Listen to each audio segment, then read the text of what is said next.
Welcome to this video on rationalizing and simplifying surd expressions. Now these questions are difficult, particularly the last two. These would be at grade 9 GCSE for sure. So let's take the first one here and go through the process that we would normally do. So we're going to take the fraction as it's presented, but we're going to multiply it by 3 plus root 2 over 3 plus root 2.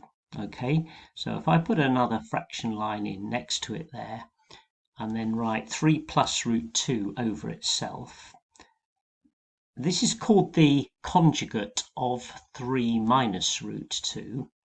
Okay, and when you multiply 3 minus root 2 by 3 plus root 2, it will become entirely a rational number without any surds in it. Okay, so what we're actually going to do is take those two terms, those two expressions on the numerators, multiply those with each other, and then multiply these two on the denominator together. Okay, so if we take the top line first, the numerator, we're going to do first outer inner last. So 6 times 3 is 18. Okay, then we've got the outer term, 6 times root 2 is plus 6 root 2. Okay, then we have the inner term, which is minus 5 root 2 times 3. So that's minus 15 root 2. Okay, and finally we have the last term, which is made of minus 5 root 2 times root 2, which is the same as minus 5 times 2, which is minus 10. Okay, and all of that goes over the multiplication of this pair of factors here. Now, you do the first, you get 3 times 3, which is 9. Okay, now the inner and outer terms will cancel out, because you see on the outer you've got 3 times root 2, and on the inner you've got 3 times minus root 2. Well, that cancels out to 0, leaving you with just the last term, which is minus root 2 times root 2, which is minus 2. Okay, and then you just tidy it all up and simplify. So we gather together the rational parts, which is 18 minus 10, which is 8. The irrational parts, so I've got 6 root 2 minus 15 root 2, which is minus 9 root 2.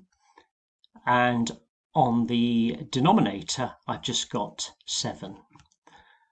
Okay, so that is my simplified answer, because there's no common factors that will cancel now with the top and the bottom. So that's how you do the first one. Okay, and you need to show working as I've done here. Okay, next one. This is more difficult because the last two are more difficult because they involve roots that aren't exactly the same as each other. This one here, the second one, is similar to the first one, but we'll do that in the same sort of way. So this one you would be multiplying by 1 plus root 3 over 1 plus root 3. Okay, in the same sort of way that we did earlier.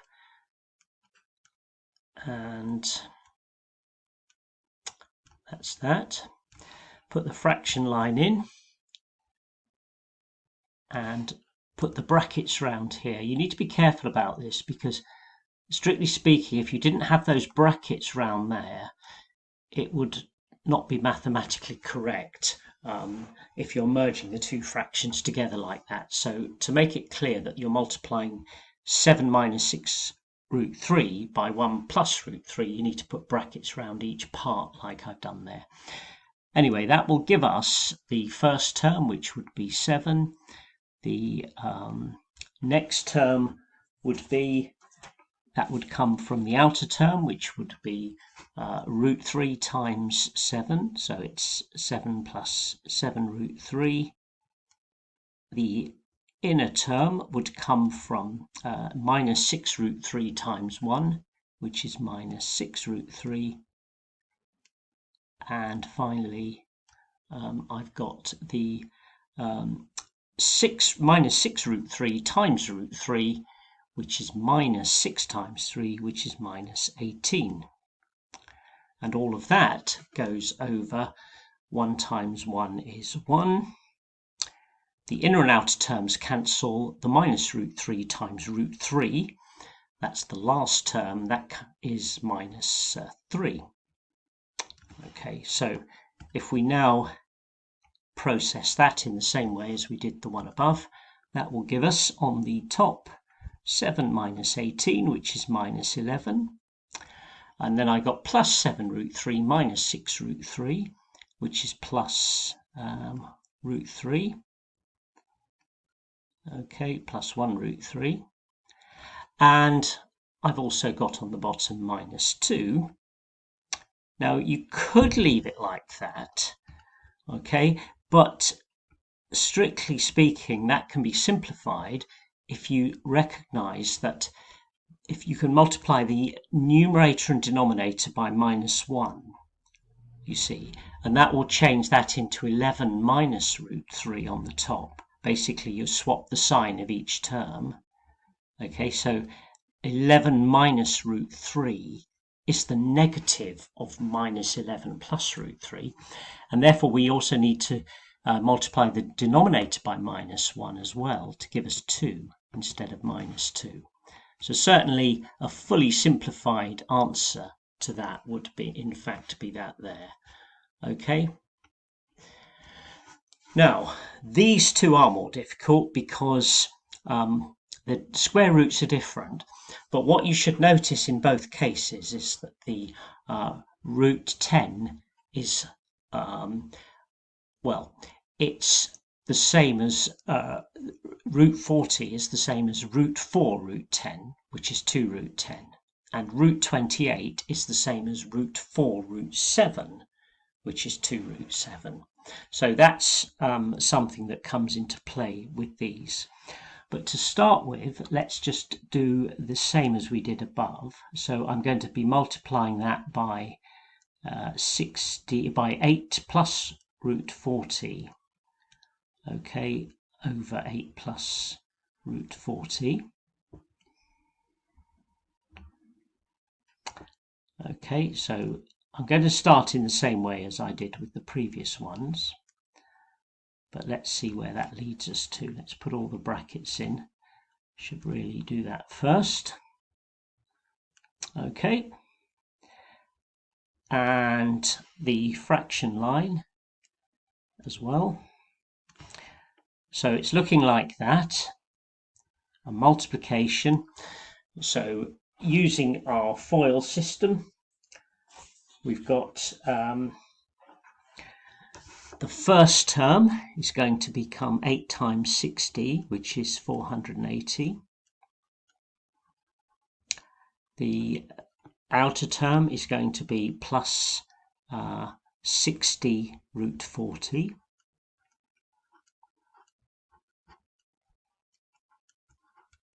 And the inner term is going to be minus 8 root 10. And the last term is going to be, now the best way to do this is just to think of that as root of 10 times root of 40 as root of 400. So it's minus root 400. And of course the root of 400 is exactly 20. Okay, so that's what I would do for that. Now the denominator, again, you know that the inner and outer terms disappear. So you're going to have 64 from the two 8s multiplied together, and then you're going to have minus 40. That comes from minus root 40 times root 40. Okay, so when we go to the next stage and tidy all that up, we have on the top line, if we think of that as 20, the root of 400, it's going to give us 460. Okay, plus 112 times root 10.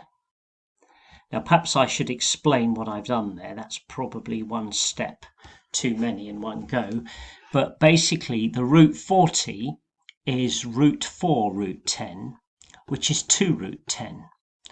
So timesing the 2 with the 60 gives me 120 root 10.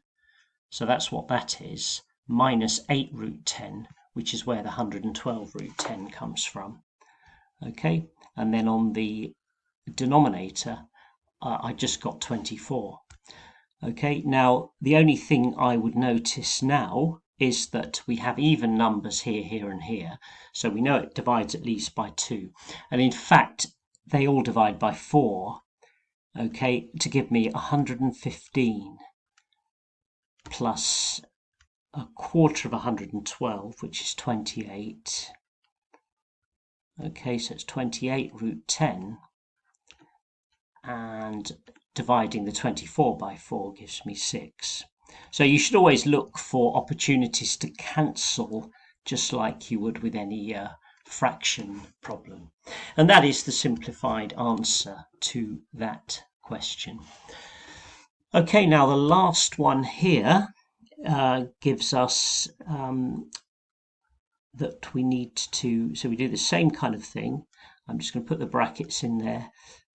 This is going to now be multiplied by 15 minus 15 plus root 28, okay, and 15 plus root 28 on the bottom, okay, like that. And we'll put the fraction line in and the brackets to make it complete. So same sort of thing, okay.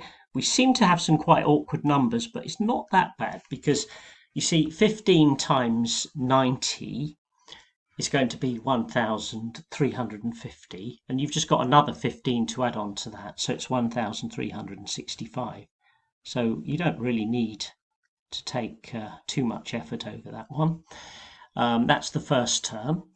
Then you're going to have 91 times root 28. 91 lots of root 28. Okay. And you've also got 7 lots of 15 lots of root 7. Okay, plus 15 root 7. And finally, you've got the root 28 times the root 7.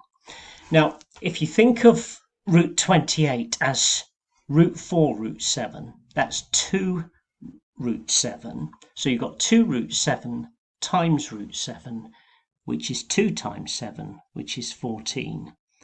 Okay, so that's going to give us 14 at the end. Okay, so if I put the fraction line in on the bottom, we're just going to have 15 times 15, which is 15 squared, 225, and root 28 times root 28 is 28, but it's minus 28. Okay, so we can come to that on the next stage.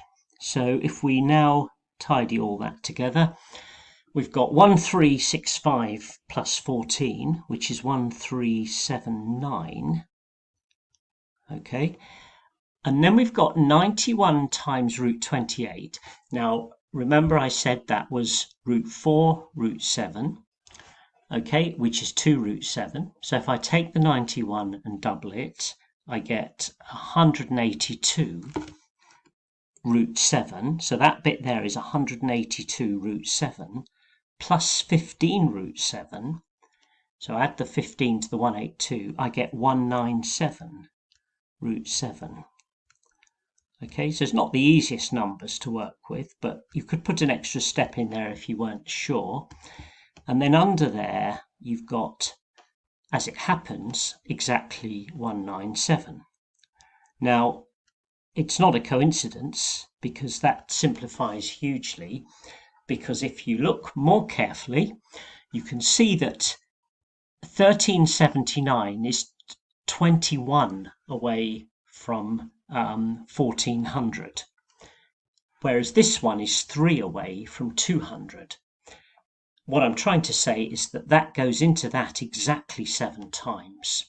So this is actually equal to 7 plus 1 root 7 over 1, which is simply that, 7 plus root 7, with no further work to do on it. Okay, so the final stage is actually to spot that 197 obviously goes into 197, but it also goes exactly into 1379. So a little bit tricky, that one, but that's the fully simplified answer. Okay, so 2 really quite difficult questions at the end there. These 2 could be on a GCSE paper, but they would certainly be, all of these would be grade 9 or beyond. Okay, hope that was helpful. Take care.